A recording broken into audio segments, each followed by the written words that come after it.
बिस्मिल्लाहिर्रहमानिर्रहीम। अस्सलाम वालेकुम नाज़रीन, इरफान हाशमी आपको शो में लंदन से खुशामदीद कहता हूँ और इस्लामाबाद से मेरे साथ मौजूद हैं इब्राहिम राय साहब। राय साहब, अस्सलाम वालेकुम। वालेकुम अस्सलाम।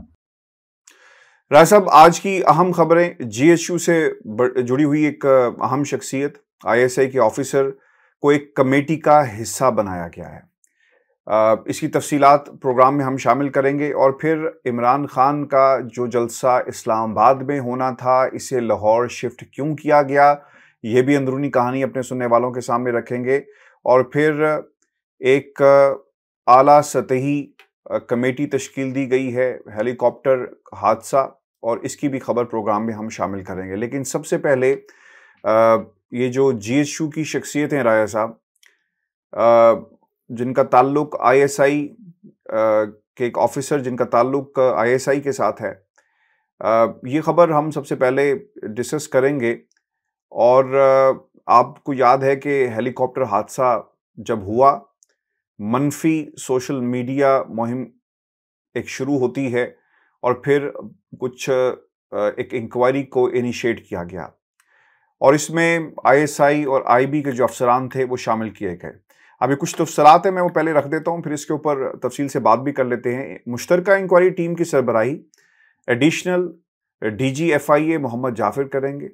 इंक्वायरी टीम बलूचिस्तान में हेलीकॉप्टर हादसे के बाद सोशल मीडिया पर होने वाली हर्जा सराई की तहकीकात करेगी और जो पाकिस्तान आर्मी एविएशन हेलीकॉप्टर जो ऑब्वियसली रिलीफ एक्टिविटीज़ में काम कर रहा था, जो लापता हुआ, उसके बाद इसको तरतीब दिया गया है। राय साहब, ये जो कमेटी अब तश्कील दी गई है, हमने इससे पहले भी इसी प्लेटफॉर्म पे ये बात रखी कि जो ट्वीट किया गया था वो एक 17 साल के नौजवान की तरफ से किया गया और फिर जिन लोगों ने उसको रीट्वीट किया, वो क्या उनके हवाले से भी कोई इंक्वायरी की जाएगी? क्योंकि ट्वीट करना, उसको फिर रीट्वीट करना, यानी मल्टीप्लाई कर रहे हैं, उस ख्याल को आगे बढ़ा रहे हैं और इसमें बहुत बड़े बड़े जो सहाफ़ी हैं उनका नाम भी इसमें आ रहा है। अब इस इंक्वायरी कमेटी के हवाले से बताएं, ये बुनियादी तौर पर क्या काम करेगी? बाज़ लोग ये कहते हैं कि शायद एक सियासी बयानिया बनाया जा रहा है, हालात को, लोगों की तवज्जो हटाने के लिए ये सब कुछ किया जा रहा है। आपको लग रहा है ऐसा ही हो रहा है या फिर वाकई इसमें कोई हकीकत है? देखें हाशमी साहब, इसमें एक अहम खबर तो सदर आरिफ अलवी के मुतल्लिक है।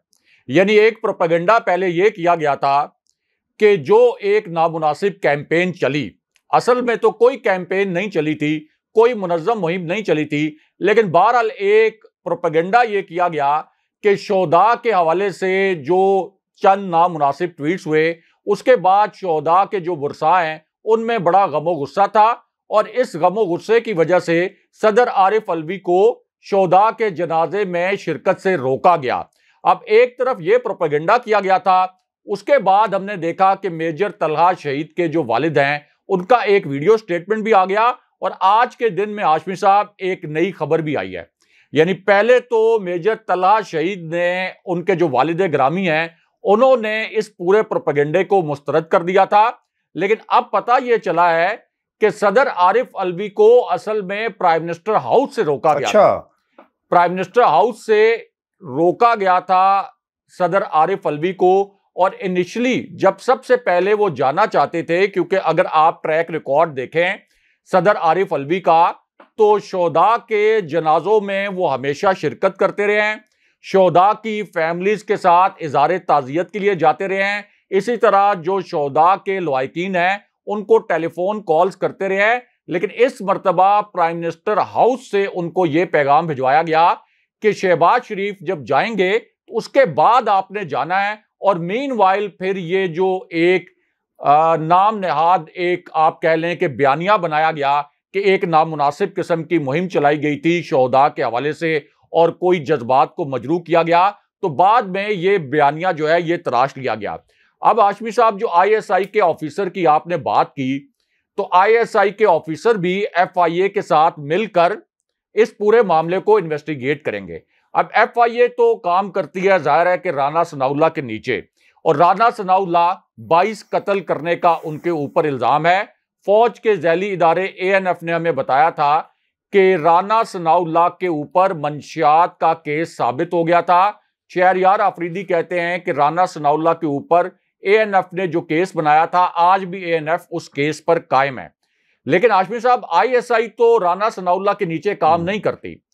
आईएसआई जो है वो जाहिर है कि फौज का एक झैली इदारा है, और आईएसआई से ज्यादा बेहतर कोई भी नहीं जान सकता, कोई भी इस नतीजे तक नहीं पहुंच सकता, कोई भी इतने अच्छे तरीके से तहकीकात नहीं कर सकता कि किस तरीके से मरियम नवाज का जो सोशल मीडिया सेल था, उसने एक नामालूम ट्वीट को, एक 17 साल के बच्चे के एक नामुनासिब ट्वीट को, उस बच्चे के टोटल 25-30 फॉलोअर्स थे, जब उस बच्चे ने यह ट्वीट किया, एक भी लाइक उस ट्वीट पर नहीं आया, एक भी रीट्वीट नहीं आया, यानी उसको शेयर नहीं किया गया, और उस ट्वीट की जो रीच है वो ज्यादा से ज्यादा इतनी होगी कि कोई 3-4 लोगों ने उसकी ट्वीट देखी होगी। उसके बाद मरियम नवाज के सोशल मीडिया सेल ने शोधा के खून पर सियासत चमकाने के लिए वो जो ट्वीट थी उसको आगे शेयर करना शुरू किया, बड़ी चालाकी के साथ। यानी मरियम नवाज को तो ऑस्कर अवार्ड मिलना चाहिए, जिस किस्म की ड्रामाबाजी वो करती हैं। और अब तो उन्होंने हद कर दी कि शोधा के खून पर भी उन्होंने अपनी घिनौनी सियासत चमकाने की कोशिश की, और उस बच्चे की वो नामालूम ट्वीट जिसकी रीच 4-5 लोगों से ज्यादा तक की नहीं थी, उसको उन्होंने रीट्वीट करवाया, और फिर वो लाखों की तादाद में उसकी रीच हो गई। ऐसे ऐसे अकाउंट्स के जरिए उसको बढ़ाया गया, उस ट्वीट को आगे, जिनके आगे हजारों और लाखों की तादाद में फॉलोअर थे। फिर हाशमी साहब, आईएसआई के लिए तो ये एक ओपन एंड शट केस है। वो इसलिए कि general Faiz Hamid DG ISI थे, इसी तरह आईएसआई के एक और ऑफिसर भी थे। तो मरियम नवाज, उन्होंने तो आईएसआई के चीफ को नहीं बख्शा। जब वो सिटिंग आईएसआई चीफ थे तो मरियम नवाज अदालतों के बाहर खड़े होकर कहती थी कि मेरे जो मुकदमात हैं वो जनरल फैज हमीद ने बनाए। वो ये कहती थी कि अदालतों के जज साहिबान से जनरल फैज हमीद मिलते रहे। फिर आईएसआई के एक और ऑफिसर के मुतल्लिक एक आप देख लें कि कितना जहरीला उस वक्त प्रोपेगेंडा किया गया था कि उनकी जानिब से यह पैगाम दिया गया कि मरियम नवाज को उड़ा दिया जाएगा, जिस पर मियां नवाज शरीफ ने लंदन से एक जाली किस्म का बयान भी जारी किया था। तो आईएसआई इस वक्त एक आइडियल पोजीशन में है कि इस मामले को फेयर तरीके से वो इन्वेस्टिगेट करें, और अगर इस मामले को शफाफ तरीके से इन्वेस्टिगेट किया जाए तो ये खुरा जाकर निकलेगा मरियम नवाज के घर से, जाती उम्रा से, और बिल्कुल इसके ऊपर एग्रेसिवली तहकीकात होनी चाहिए। कौम भी ये चाहती है कि आप मरियम नवाज को कटहरे में लेके आएं, क्योंकि ये तो फौज को खुद भी पता है हाशमी साहब, आईएसआई को भी पता है, फौज के जवानों को पता है कि मरियम नवाज और मियां नवाज शरीफ और शरीफ फैमिली, इनके दिलों में पाक फौज के लिए कितना बुग़्ज़ है।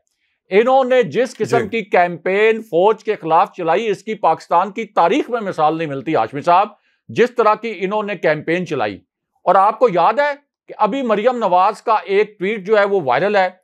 मरियम नवाज ने उस ट्वीट में यह कहा था कि जो 26/11 के हमले हुए थे, यानी जो मुंबई हमले हुए थे 26/11, उसके मुतल्लिक उन्होंने ये कहा कि सबको पता है कि ये दहशतगर्द मुंबई किसने भेजे थे, यानी अपनी फौज के ऊपर इल्जाम लगाया और अपनी फौज को आलमी कटहरे में खड़ा कर दिया।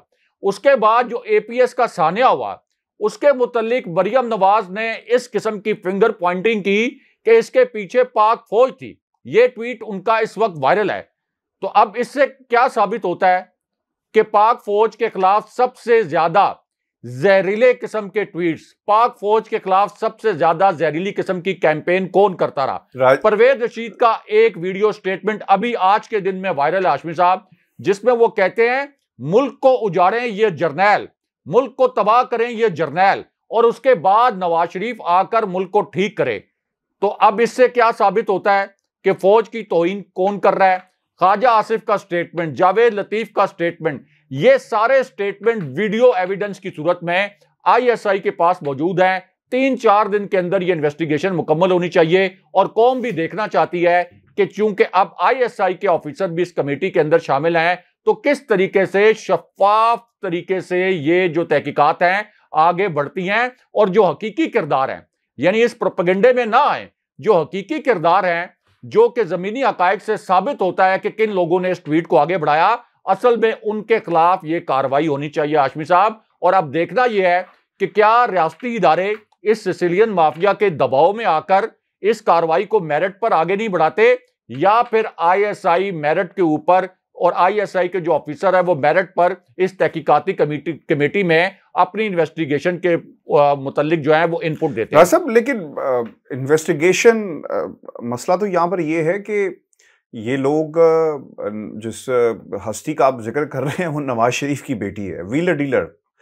कोई ना कोई डील होगी और फिर ऑब्वियसली उसी तलाश में लोग लगे रहते हैं।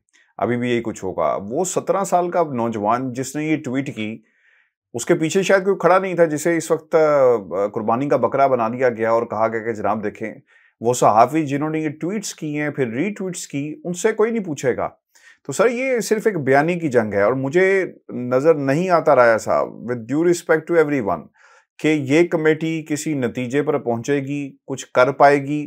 क्या हुआ, नवाज शरीफ ने तो सर, यहाँ तो ट्वीट का मामला है ना, यहाँ पर तो उन लोगों का मामला है जो 25, 40, 50 फॉलोअर्स वाले हैं और उनको लोग रीट्वीट करके उन्हीं पे इल्ज़ाम लगा देते हैं पकड़ कर। ये इसकी मिसाल ऐसा वैसे ही है कि किसी गरीब को, चोर को पकड़ कर उस पर इल्ज़ाम लगा दें कि जनाब ये साइकिल चोर है या इसने कुछ ऐसा किया। यही हुआ।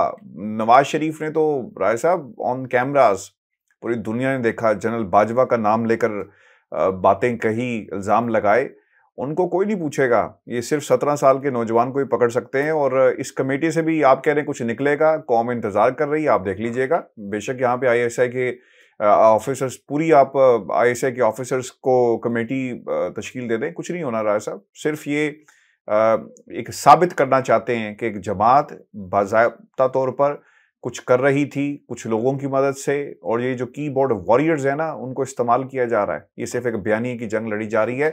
और ये जो स्ट्रेटेजिक सेल से ये मामलात उठाए जा रहे हैं ना, ये ताने बाने आपको पता है कि कहां जाकर मिल रहे हैं। हाशमी साहब, आपने कहा कि ये बच्चा निशाना था।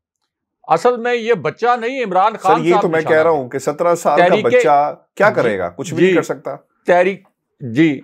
तहरीके इंसाफ असल में निशाना है इस पूरे प्रोपेगेंडा के पीछे। हाशमी साहब, उस बच्चे की आड़ में तहरीके इंसाफ को निशाना बनाने की कोशिश की जा रही है और कौम को यह बताने की कोशिश की जा रही है कि वो तहरीके इंसाफ जिसने पाक फौज का उस वक्त भी दिफा किया जिस वक्त मियां नवाज शरीफ और ऐसे कौम परस्त अनासिर जिनको फौज मुखालिफ और रियासत मुखालिफ अनासिर कहा जाता था, उस वक्त तहरीके इंसाफ के जो कारकुन हैं, तहरीके इंसाफ के सपोर्टर्स हैं, इन्होंने पाक फौज का और फौजी क़यादत का दिफा किया।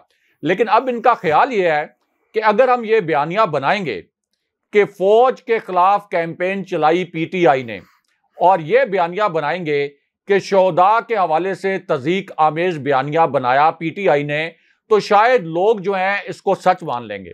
हाशमी साहब, एक और मिसकैलकुलेशन है।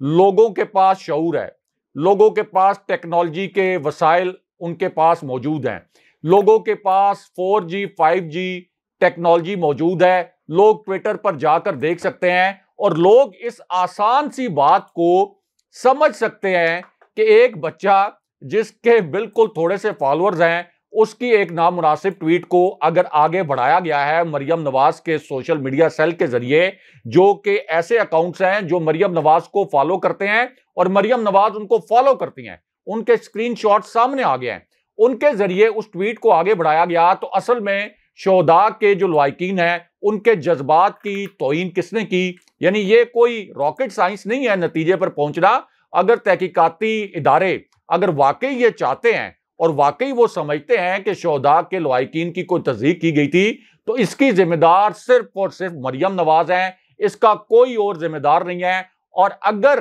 कोई कानूनी शिक के तहत कार्रवाई होनी भी है तो वो सिर्फ मरियम नवाज के खिलाफ हो सकती है और किसी के खिलाफ नहीं हो सकती।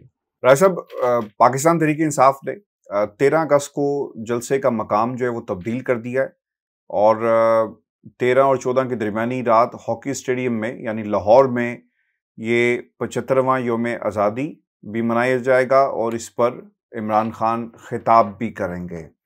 और आइंदा का लाएमल भी जो है वो कौम के सामने रखेंगे। आपको याद होगा फवाद चौधरी साहब इससे पहले भी कह चुके हैं कि इस जलसे में जो अगले 28 दिनों की हिकमत अमली है पाकिस्तान तहरीक इंसाफ की, उसका जिक्र किया जाएगा और फिर उस हवाले से आइंदा का लाएमल भी देंगे राय साहब। लेकिन जो सबसे बड़ा सवाल ये पैदा होता है, एक मीटिंग भी हुई है बनी गाला के अंदर जहाँ पर जो कोर कमेटी थी उनकी, उसने भी शिरकत की, जितने भी लोगों को ड्यूटीज़ जिनकी लगाई जाती है जलसे के मौके पर ऑब्वियसली तमाम पहलुओं का जिक्र किया गया।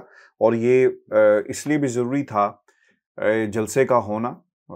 एक कनेक्शन जो है वो तोड़ने की कोशिश की जा रही है पाकिस्तान तहरीक इंसाफ और अवाम के दरमियान। अब इस जलसे के ज़रिए इस कनेक्शन को दोबारा बहाल किया जाएगा। लेकिन जलसा क्यों लाहौर शिफ्ट किया गया है?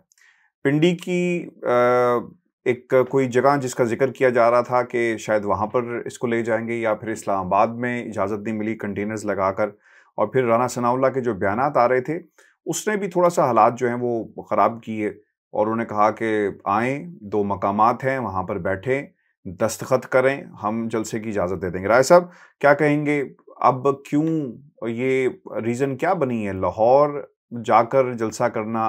क्योंकि मामला लाहौर का नहीं है, मामला तो वफाक का था, इस्लामाबाद का था, जहाँ पे हुकूमत बैठी है। तो अपने घर में जलसा करना आप ये समझते हैं कि ये ठीक हिकमत अमली है, या कोई साजिश हो रही थी, या फिर चूँकि मुझे ऐसा लगता है कि आप जलसा करें, केपी पे करें, उसकी वो सिग्निफिकेंस नहीं होगी। इवन कि इन हालात में जहाँ पे आपकी हुकूमत है पंजाब, वहाँ पर करें, सिग्निफिकेंस नहीं होगी। बेहतर ये था कि इस्लामाबाद के अंदर, वफाक के अंदर जिस हुकूमत को आप चैलेंज कर रहे हैं उनके सामने जलसा होता तो शायद इसकी अहमियत बढ़ जाती। देखें आशमी साहब, एक तो वफाक भी तहरीक इंसाफ का ही घर है, वफाक भी इमरान खान साहब का घर है, इस्लामाबाद तहरीक इंसाफ का घर है, क्योंकि इस्लामाबाद से कौमी असम्बली की 3 नशिस्तें हैं। ये तीनों नशिस्तें तहरीक इंसाफ ने जीती थी। जो 2018 का इलेक्शन था, तीनों नशिस्तों के ऊपर क्लीन स्वीप किया था तहरीक इंसाफ ने, और शाहिद खाकान अब्बासी एक सीट उनकी मरी से थी जहां से वो इलेक्शन लड़ रहे थे। सदाकत अब्बासी ने मरी और कोहटा वाली सीट पर उनको हराया था, और एक सीट उनकी इस्लामाबाद में भी थी जहां से वो इलेक्शन लड़ रहे थे, और इस्लामाबाद से भी शाहिद खाकान अब्बासी को शिकस्त हो गई थी। रावलपिंडी से भी तहरीक इंसाफ ने बहुत बड़ी कामयाबी हासिल की थी। तो इसका मतलब यह है कि इस्लामाबाद, रावलपिंडी, मरी, इस्लामाबाद में जहां जहां से क्राउड आ सकता था उन तमाम जगहों पर तहरीक इंसाफ का होल्ड है। अब अगर एक लम्हे के लिए ये तसव्वुर करें, जिस तरह से राना सनाउल्लाह, शहबाज शरीफ और फजलुर रहमान कहते हैं कि इमरान खान तो कोई पॉपुलर लीडर नहीं है, तो खान साहब ने 9 हलकों से इलेक्शन लड़ने का ऐलान किया है। अगर खान साहब पॉपुलर नहीं है, फजलुर रहमान अगर इमरान खान साहब से ज्यादा पॉपुलर हैं, अगर मरियम नवाज, शहबाज शरीफ, कोई पाकिस्तान का और सियासतदान, आसिफ अली जरदारी, चले मरियम नवाज तो हैं ही इस वक्त नायल, बिलावल भुट्टो, कोई भी सियासतदान इस वक्त अगर इमरान खान से ज्यादा पॉपुलर है तो वो इन 9 हलकों में 1 on 1 इमरान खान साहब के साथ मुकाबला करे और खड़ा हो जाए, इमरान खान साहब को टक्कर दे इन 9 हलकों में, तो पता चल जाए कि इन 9 हलकों में कौन ज्यादा नशिस्तें जीतता है। यानी ये 9 की 9 नशिस्तें इमरान खान साहब सबको पता है कि वाज़ेह अक्सरियत से जीत जाएंगे। अब एक तो इमरान खान साहब की जो पॉपुलैरिटी है वफाक में, उसके हवाले से जो आपने बात की थी कि अपने घर के अंदर जलसा, तो इस्लामाबाद भी उनका घर है।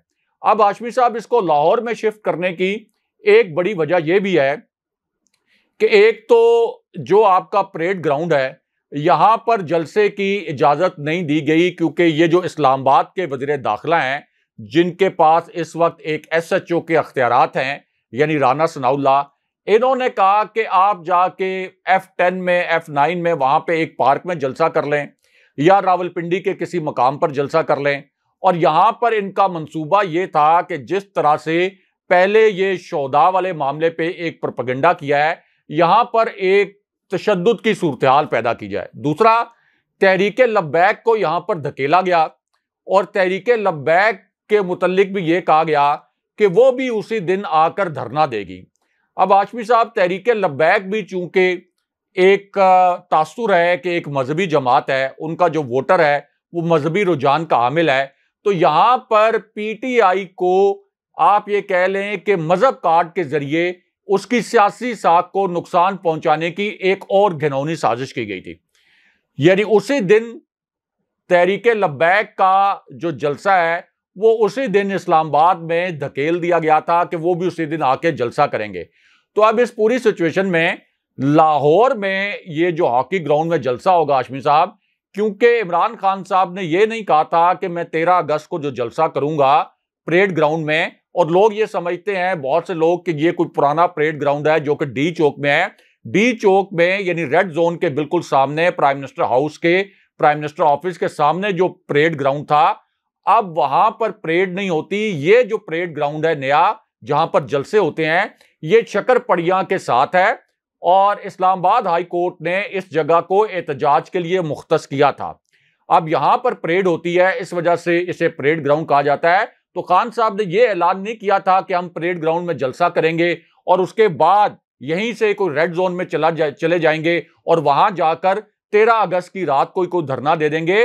खान साहब ने असल में ऐलान यह किया था कि जो 13 अगस्त और 14 अगस्त की दरमियानी रात हमने जश्न मनाना है और फिर एक जलसा करना है, इसमें मैं अपनी अगली हिकमत अमली का ऐलान करूंगा कि इस फिस्तायत से और इस फिस्ताई हुकूमत से हमने जान कैसे छुड़ानी है। तो वो जाहिर है कि खान साहब लाहौर में भी जब ऐलान करेंगे और उसके बाद एक तारीख दे देंगे, अपना एक लायामल देंगे, तो उसका उतना ही इंपैक्ट होगा जितना कि वो इस्लामाबाद में जलसा करते। और अभी इस्लामाबाद में हाशमी साहब, अभी चंद हफ्ते पहले इमरान खान साहब ने कितना बड़ा और तारीख साज जलसा किया है। और इसमें एक अहम बात यह भी हाशमी साहब कि जलसा होगा लाहौर में, लेकिन F10 पार्क इस्लामाबाद का, जो आज से कुछ अरसा पहले तक एशिया का सबसे बड़ा पार्क कहलाता था, इतना बड़ा रकबा है, आप देखेंगे कि यह F10 पार्क इस्लामाबाद का भर जाएगा, क्योंकि खान साहब के जलसों का अब नया ट्रेंड ये आया है और खान साहब की मकबूलियत इस वक्त इतनी ज्यादा है कि जिस तरह कोई क्रिकेट मैच होता है पाकिस्तान इंडिया का और स्क्रीन पर लोग उसको देखते हैं, जलसा लाहौर में होगा, इस्लामाबाद में लाइव लोग उस जलसे को देखेंगे, कराची में स्क्रीन लगी होंगी, आपका जो कराची का क्लिफ्टन का एरिया है, दीगर एरियाज हैं, वहां पर स्क्रीन पर लोग देखेंगे, केपी में।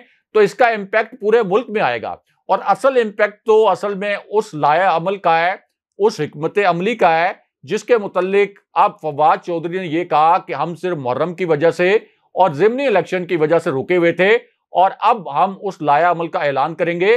तो ये असल में एक तो फौरी तौर पर तशद्दुद से बचने की सूरत हाल, फिर तहरीक लब्बैक के साथ जो मुमकिना एक तसादुम की सूरत हाल पैदा हो सकती है, क्योंकि तहरीक लब्बैक वाले तो बराह रास्त कोई पीटीआई वालों के साथ तसादुम नहीं करेंगे, लेकिन कुछ अनासिर तहरीक लब्बैक की सफ़ों में ये इंपोर्टेड हुकूमत तहरीक लब्बैक के कारकुनों का रूप धार के इस तरह के वहां पर घुसा सकती है कि इमरान खान साहब के जो कारकुन हैं और तहरीक लब्बैक के कारकुन आमने सामने आ जाएं। इसलिए इस हसास मामले से बचने के लिए भी लाहौर जाने का फैसला किया गया है, लेकिन इसका इंपैक्ट उतना ही होगा जितना कि इस्लामाबाद में जलसा होता तो उसका इंपैक्ट आता। राय फौज में तकरीरी तबादले कुछ हुए हैं और ये अहम और आला सतह पर ये तकर्री और तबादले किए गए हैं। पाक फौज के शोबे ताल्लुकात ISPR के मुताबिक, ये खबर हम अपने सुनने वालों के साथ शेयर कर रहे हैं, लेफ्टिनेंट जनरल फैज़ हमीद को कोर कमांडर बहावलपुर तैनात कर दिया गया है, जबकि इससे कबल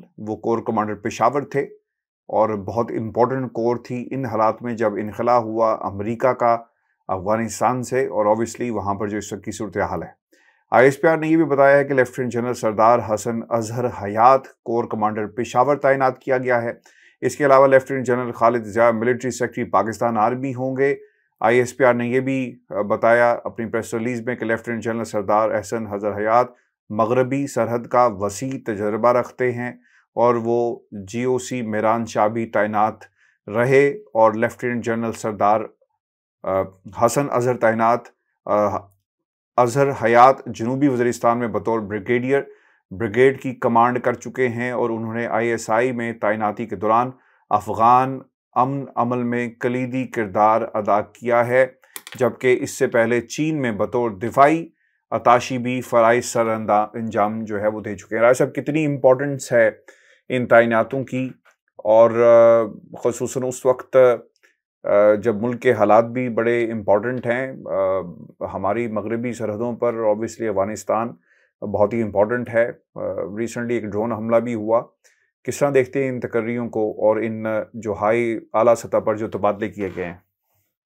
देखिए आशमी साहब, जनरल फैज हमीद का जो तबादला है ये इस वजह से बड़ी खबर बनी है कि एक तो जो 5 मोस्ट सीनियर जनरल्स की एक सीनियरिटी लिस्ट थी, वैसे तो 7 जनरल्स की है, तो जो 5 सबसे सीनियर जनरल थे जिनमें जनरल आसिम मुनीर हैं जो गुजरांवाला की कोर कमांड कर चुके हैं, इसी तरह जनरल साहिर शमशाद मिर्जा हैं जो रावलपिंडी के कोर कमांडर हैं, इससे पहले चीफ ऑफ जनरल स्टाफ रह चुके हैं। फिर आपके जनरल अजहर अब्बास हैं जो इस वक्त चीफ ऑफ जनरल स्टाफ हैं, इससे पहले रावलपिंडी के कोर कमांडर रह चुके हैं। और जनरल नौमान महमूद जो इससे पहले पेशावर के कोर कमांडर रह चुके हैं। और फिर 5वें नंबर पर जनरल फैज हमीद थे जो कि पेशावर की कोर कमांड कर रहे थे और उससे पहले डीजी ISI रह चुके हैं। अब जनरल फैज हमीद की बतौर पेशावर कोर कमांडर के तौर पर जो खिदमात थी उनको बड़े शानदार अल्फाज में GHQ ने एक्नॉलेज किया, क्योंकि जब आसिफ अली जरदारी ने ये अल्फाज बोले थे कि जनरल फैज तो खुड्डे लाइन लगा हुआ है, बल्कि जनरल का नाम भी नहीं उन्होंने इस्तेमाल किया, उन्होंने कहा कि फैज तो खुड्डे लाइन लगा हुआ है, तो उसके ऊपर इतना बड़ा तूफान सोशल मीडिया पर खड़ा हुआ। और पाक फौज की क़यादत से DG ISPR से लोगों ने ये सवालात किए कि जनरल फैज हमीद एक सिटिंग कोर कमांडर हैं, अगले आर्मी चीफ के लिए एक मुमकिना नाम भी हैं। तो जिस किस्म के अल्फाज इस्तेमाल किए गए आसिफ अली जरदारी की जानिब से और उससे पहले मरियम नवाज ने जिस तरह से जनरल फैज हमीद के मुतल्लिक इंतहाई तज़ीक आमेज अल्फाज इस्तेमाल किए, तो इस पर ISPR को रिएक्ट करना चाहिए। और फिर वो जो सवालात किए गए इदारे से और DG ISPR से, उसके बाद फिर ISPR ने एक स्टेटमेंट भी जारी किया और ये बताया कि पेशावर की जो कोर है ये एक बड़ी हाई प्रोफाइल कोर है और यहाँ पर जो हाई प्रोफाइल जनरल्स हैं उनको तैनात किया जाता है। और पेशावर कोर कमांडर के मुतल्लिक इस किस्म के जो तज़ीक आमेज अल्फाज हैं ये काबिल मजम्मत हैं। यानी एक आप कह सकते हैं कि जनरल फैज हमीद के मुतल्लिक बड़े एक एक्नॉलेज किया गया इन अल्फाज के साथ कि जनरल फैज हमीद एक हाई प्रोफाइल जनरल थे, इसी वजह से उनको पेशावर जैसी हाई प्रोफाइल जो कोर है उसको कमांड करने की एक मौका दिया गया था। अब हाशमी साहब, जनरल फैज हमीद के मुतल्लिक ही फौजी क़यादत ने army chief general Qamar Javed Bajwa ने यह भी कहा था कि ये सबसे ज्यादा काम करने वाले जनरल हैं और इनको हमने अपने काम से कभी गाफिल नहीं देखा। तो आम तौर पर ISPR में जब इस तरह के एलामिये जारी होते हैं तो कोर कमांडर्स के तकर्रुर और तबादले जो हैं ये एक मामूल की खबर समझी जाती थी इससे पहले, क्योंकि कोर कमांडर्स के तबादले होते रहते हैं, कोर कमांडर्स की जो आपकी कोर्स हैं ये तब्दील होती रहती हैं। लेकिन चूंकि जनरल फैज हमीद को मरियम नवाज ने एक कंट्रोवर्शियल फिगर बनाने की कोशिश की, उनके खिलाफ एक बेबुनियाद प्रोपेगेंडा किया जिस पर ISPR ने रिएक्ट भी किया, इस वजह से अब ये एक बड़ी खबर बन गई है कि जनरल फैज हमीद को पेशावर की कोर से हटाकर अब बावलपुर की कोर में उनको तैनात किया गया है। तासुर ये दिया जा रहा है। जी हाँ, बावलपुर की कोर भी बहुत अहम है, लेकिन अब तासुर ये दिया जा रहा है कि इसके पीछे हो सकता है कि जो मरियम नवाज की कैंपेन है या जो PDM की कैंपेन है, जो फजलुर रहमान मीडिया के सामने कैमरों के सामने जो कैंपेन चलाते रहे जनरल फैज के खिलाफ, शायद इसके पीछे वो हो सकता है, अगरचे इसके कोई शवाहिद मौजूद नहीं है, कोई सबूत मौजूद नहीं है, अदरवाइज ये तकर्रुर तबादले मामूल का अमल होता है। लेकिन अब जनरल फैज के हवाले से ये खबर बड़ी खबर इसलिए बनी है कि मरियम नवाज ने और PDM ने उनके खिलाफ एक टारगेटेड किस्म का प्रोपेगेंडा किया था। बल्कि सर वो चैनल्स ने जो कैप्शन निकाला है वो भी यही निकाला है कि जो फैज हमीद साहब हैं उनको लेफ्टिनेंट जनरल फैज हमीद को कोर कमांडर बहावलपुर तैनात कर दिया गया है। वो ये नहीं कहा किसी ने, यानी जो दूसरा एंगल था वो नहीं निकाला, ये एंगल ज़्यादा निकाला है। लेकिन ज़रा साहब एक और भी खबर है और ये मैं चाहूँगा क्विकली इस पर हम बात कर लें, और ये इम्पोर्टेंट इसलिए भी है क्योंकि एक कमेटी तश्कील दी गई और मुहर्रम के बाद शायद कार्रवाई होगी। हम एक तरफ तो कार्रवाइयाँ देख रहे हैं, चैनल्स को कंट्रोल किया जा रहा है, मीडिया स्ट्रेटेजिक सेल्स बना दिए गए, कैंपेन्स चल रही हैं, नफरत फैलाने की कोशिश की जा रही है और बहुत कुछ हो रहा है। ऐवान वज़ीर आला में भी बहुत कुछ हो रहा है, वज़ीर आज़म हाउस में भी बहुत कुछ हो रहा है। यानी हर तरफ से आपको कॉन्स्पिरेसी थ्योरीज और हर शख्स जो है वो जोर लगा रहा है कि वो अपनी जो ताकत है उसको साबित कर सके, अपनी अना की जंग लोग लड़ रहे हैं। इन हालात के अंदर जो सबसे इंपॉर्टेंट राय साहब बात है, फवाद जोहरी साहब ने एक ऐलान किया, मुहर्रम के बाद एक कमेटी अपना काम जो है वो आगे जारी रखेगी, और वो ये कहते हैं कि शहबाज शरीफ एंड कंपनी कौम को बेवकूफ़ समझते हैं। उन्होंने कहा कि 2 करोड़ रुपए की तहकीकात के लिए FIA की 5 टीम में तरतीब दी गई, और वो ये कहते हैं कि मुहर्रम के बाद 25 मई के मुल्ज़मान का एहतसाब शुरू होगा। कौम हकीकी आज़ादी जदोजहद के आखिरी मरहले में अब तैयारी करेगी। राय साहब बिल्कुल ठीक है, 25 तारीख को जो कुछ हुआ इस मुल्क के अंदर उसकी हम मज़म्मत करते हैं। काश हुकूमत वक्त पाकिस्तान तहरीक-ए-इंसाफ ये भी ऐलान कर दे कि उन्होंने बाकायदा मॉडल टाउन के शहीदों के हवाले से भी कोई इंक्वायरी इनिशिएट करवानी है, और उनके जो मुजरिमान जो थे उनको इंसाफ के कटहरे में लेकर आना है। देखिए हाशमी साहब, इस्लामाबाद तो एक छोटा सा शहर है। इस छोटे से शहर पर राना सनाउल्लाह और शहबाज शरीफ की हुकूमत है, एक की बतौर वज़ीर दाखिला और एक की बतौर प्राइम मिनिस्टर। अगरचे ये तीनों सीटें हारे हुए हैं इस्लामाबाद से भी, लेकिन उसके बावजूद ये PTI के खिलाफ और इमरान खान साहब के खिलाफ कितने एग्रेसिव किस्म के इकदाम कर रहे हैं। खान साहब को नाअहल करवाने की साजिश भी कर रहे हैं, खान साहब को गिरफ्तार करने की साजिश भी कर रहे हैं, तहरीक इंसाफ को जलसों की इजाज़त भी नहीं दे रहे।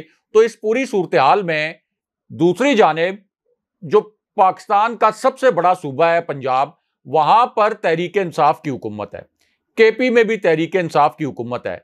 तो इस्लामाबाद के मुकाबले में पंजाब कितना बड़ा एक इलाका है जहां पर इस वक्त तहरीक इंसाफ की हुकूमत है और फिर इसी तरह KP का सूबा है।